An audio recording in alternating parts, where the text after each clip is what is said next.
Nathan, there's a big elephant in the room. No, it's right here. The brand new Jeep Cherokee. Oh, yeah. Unusual to look at. Yes, it is. But you know what? Before we do anything, let's not even go there. Let's give it a fair shot. Let's drive it and see how it does on a first drive review. Sounds good to me. Check it out next on the Fast Lane Car.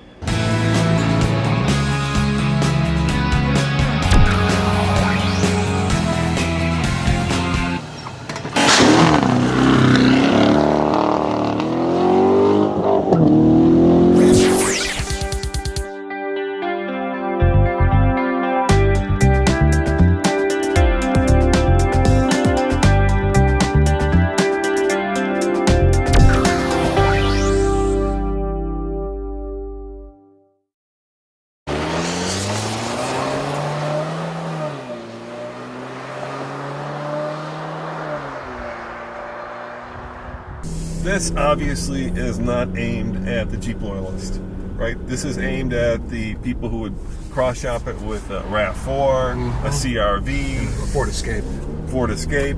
And yet it's got a name that you would point out comes from kind of Jeep's illustrious background. And that's the problem, folks. I think a lot of you, when you heard that this is called the Cherokee, went absolutely ape. And in some cases for good reason, because this isn't the Cherokee. Had they called this the Wild Weasel or the Honey Badger, something along those lines, it'd be okay. Yeah, it'd be all right. You go, oh, okay, it's a new Jeep. All right, that's interesting. You know, replaces the Liberty, no big deal. But man, you call it the Cherokee. Oh, I'm gonna just whoop some ass on that. You don't call it Cherokee. No. So that's where the problem lies. So let's not call it the Cherokee anymore. We're just gonna call it the Honey Badger. I like the Wild Weasel better. Wild Weasel? How does the Wild Weasel drive, Nathan? Weasel. How does it just drive? Call it Weasel. How does it drive? It drives really good, actually.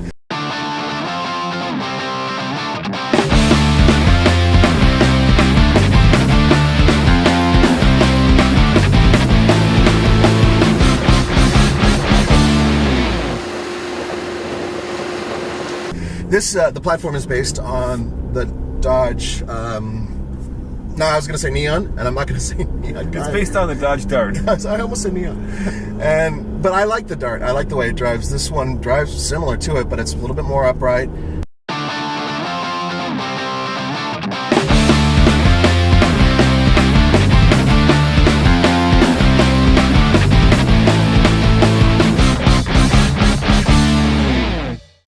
So you'll see, especially the front end is quite a bit different. The 7-slot grille is now raked back, and then we picked that up really from the 74, the full-size Cherokee. We've used that key on a couple different vehicles through the years. XJ had it for a little while, and the Wranglers. But here it's much more amplified and detailed in these 7 separate boxes with a chrome frame. It has, like everybody else now, electric power steering or electrically assisted power steering, but it's kind of heavy in a good way. It doesn't impart any real feel, but the simulated feel is not too bad, and I like the heft of it. We're driving the 4-cylinder, so you can actually hear the engine kind of going, oh man, I'm not really that happy right now going uphill, but it's not too bad, and the 9-speed transmission is incredibly smooth.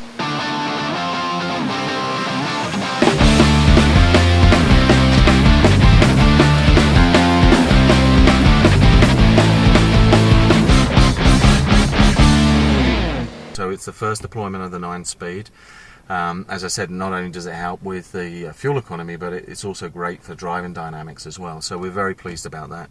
And we've loaded the vehicle with other technology, whether it's safety, security, or customer entertainment, as you can see. Yeah, it's very modern. Of course, the purists are screaming because the design is polarizing. And was that on purpose, or was that something to take it to the 21st century? What was the reasoning for not making it boxier and more kind of Jeep-like? Well, there's a few dynamics going on there. We wanted to make sure that there were the Jeep DNA cues on the vehicle, but you're right, it has to live in the market through 18, 19, and 20. So really wanted a forward-looking design for Jeep. also, of course, with fuel economy, we needed to make sure that from an aerodynamic perspective that we hit the right numbers in that area as well, because that has a big impact in terms of the overall fuel economy rating. And I think we've done that with the package. It's genuinely a Jeep. I think when you spend time with the vehicle and see it on the road, you know it's a Jeep. But it is very forward looking. You know, what I said in the past is we designed a Jeep that has links back to our heritage, but really looks to the future. Yeah, you have to hand it up for them. First in the segment to come up with a 9-speed transmission. It kind of happened with bikes. You know, I do some road biking, and bikes went from 10 to 20 to 30, and eventually they went back down to 20 because at some point the number of gears doesn't make sense.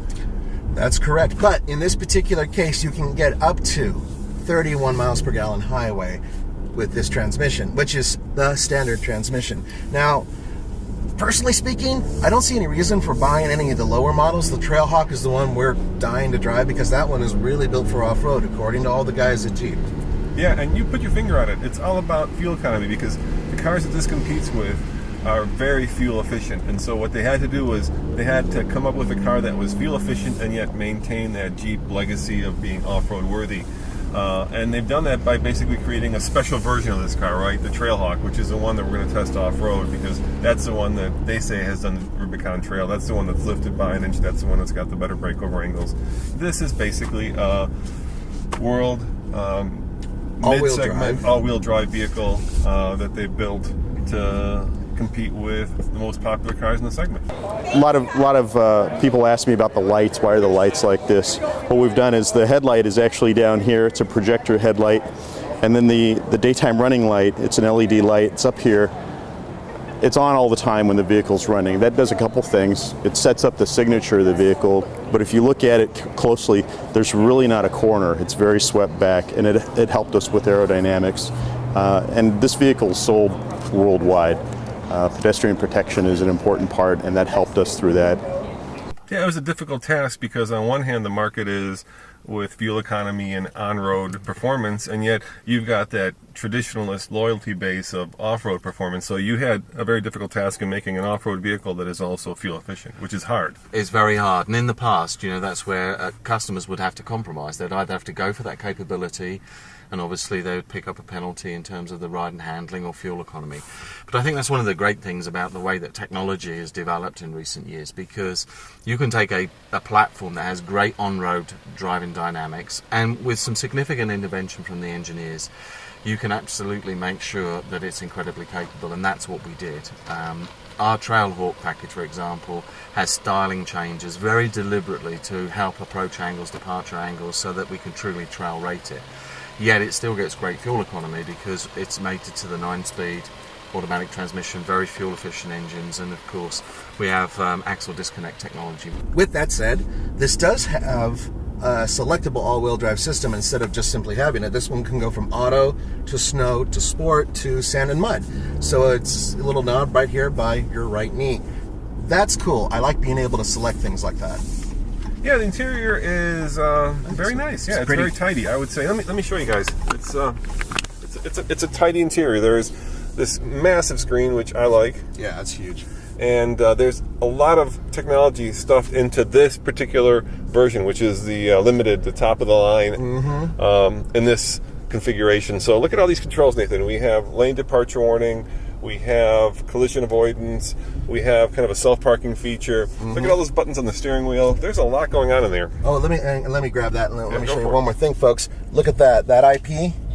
Look how big that is right in between, and it's configurable, so you can actually change the information. And then the cool part is, from a design point of view, if you look at those if you look at those dials, those things are an homage. In homage. Yeah, they said tip of the hat back to the old Willys Jeep, right? Very simple, very easy. And so they've tried to combine some of the DNA from the first Jeep to keep that Jeep DNA in this. You know, between you and I, folks, DNA only goes so far. The reality is this is a completely different vehicle than any Jeep that has ever been produced. And that's not necessarily a bad thing. This is a modern vehicle that's built specifically for people who want to go off-road only occasionally.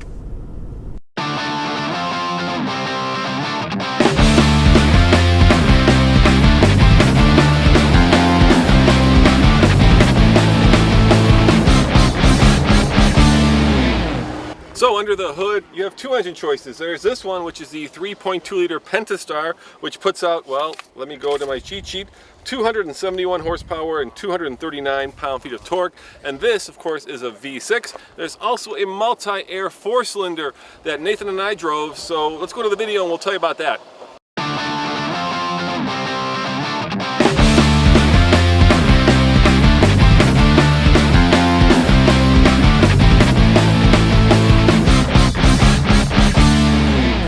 Gonna sneak some energy drink into Roman's tea this morning, but I opted not to, or else we'd probably fly off a cliff here. We might do that anyway, Nathan. Yeah, trust me, these corners are very tight, but the good news, I grew up around here. This is some of the best driving roads around. Because we drive the speed limit around here. Of course we're doing the speed limit. I'm completely doing the speed limit. Isn't this the road where you see all those motorcycle accidents too? Yeah, they fly off the side of the hill, and they cream, the side of a tree. And the camera bag is true. Yeah, that camera bag with all the expensive camera gear is flying all over the place. What a surprise! Oh, God, there goes the GoPro. You know, it's very neutral. It holds the corners very Wouldn't well. you say though? I mean, tight. Yeah, it's considering good. what it is, it feels. I think the Escape is still one of the best ones in this class for, that was something heavy. All right, we better stop. Yeah, you better stop. Because we're not going to have any camera gear left if I keep going. I think that was the tripod that made that noise. All right, so here's my driving impression. It's very neutral. I was afraid that with all that weight of the engine on the front wheels, it was going to plow a little bit, but it doesn't do badly. It's extremely tight. It feels like, almost it's built out of one piece of metal. You know how Mercedes has that kind of feeling? Yeah, Volt-like. Yeah, and I think that's because the steering is so well dampened. I mean, there is just enough communication through the wheel that you have a sense of what the wheels are doing, but yet you don't feel that, a good suspension setup doesn't thump. It just kind of thunks. You know the difference? Yeah. You're not feeling it reverberate throughout the cabin. Right, exactly. It's just a controlled thump and not a whack. Personally, I think that this interior competes directly with the Ford Escape. And the reason why is because the Ford Escape has one of the best interiors out there. Indeed, this is a great interior. Lots of contrasting shapes, stitching, leathers, you name it, just about everything. And I love the fact that they padded where the arm goes. Yes, I know. Not everybody puts their arm up here, but I do, and it's nice and soft. It's a high quality interior, and I've noticed that every single one that I've seen so far has a variety of different surfaces to touch that feel really good. Yeah, the Liberty was really, derived really more from the Wrangler side of the family. Flat panels, stood up glass. This vehicle is much more the Grand Cherokee side. There's muscle in the fenders. They're integrated a little bit better. A lot of Grand Cherokee, particularly in the rear corner, the D-pillar. And thank you, Nathan, for putting up with my crazy ass driving. Oh, dude, you're a lot better than most people I ride with. And I think a lot of automotive journalists feel like they have to flog the out of a car because that's their job. Well, no, it's because it's fun. But it's really because it's fun. Yeah, that's why. Let's be honest, it's just because it's fun. All right, let's accelerate. I think the V6 is going to be the driver's choice. Yeah. The power delivery is really good, and it's a little loud. I mean, it's not like a cool loud either. It doesn't sound like a nice dual overhead cam VTI or whatever system. It sounds like it's working hard. Yeah, not like it's working for the fun and chagrin of it, right? Yeah. If I floor it, it's like, right? And you'd want to have a nice deep throaty roar followed by a zesty acceleration, which I'm noticing the brakes are really good. Because you nailed it a few times, and it didn't no fade. Yeah, easy to modulate, very progressive.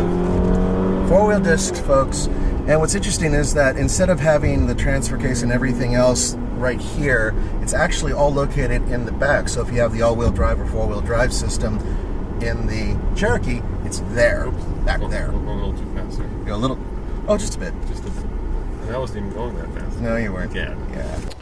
So yeah, it certainly doesn't look like a traditional Jeep, Nathan. No, it certainly doesn't, but this is the future. And what is it called? Cherokee. No. But we have a better name for it. Weasel. It's the Wild Weasel. No, it's a Cherokee, and since it's a Cherokee, it also has to be good off-road. So come back tomorrow when we do what, Nathan? We're going to take this baby off-road. That's right. As always, this is Roman. And Nathan. Saying thanks for watching, and we are going to be off-roading tomorrow. Come back for that. Pimp. Hey, is that an Andre t-shirt you're wearing? Yeah, it means pimp in Russian. You sure? I think so. Andre, that one's for you.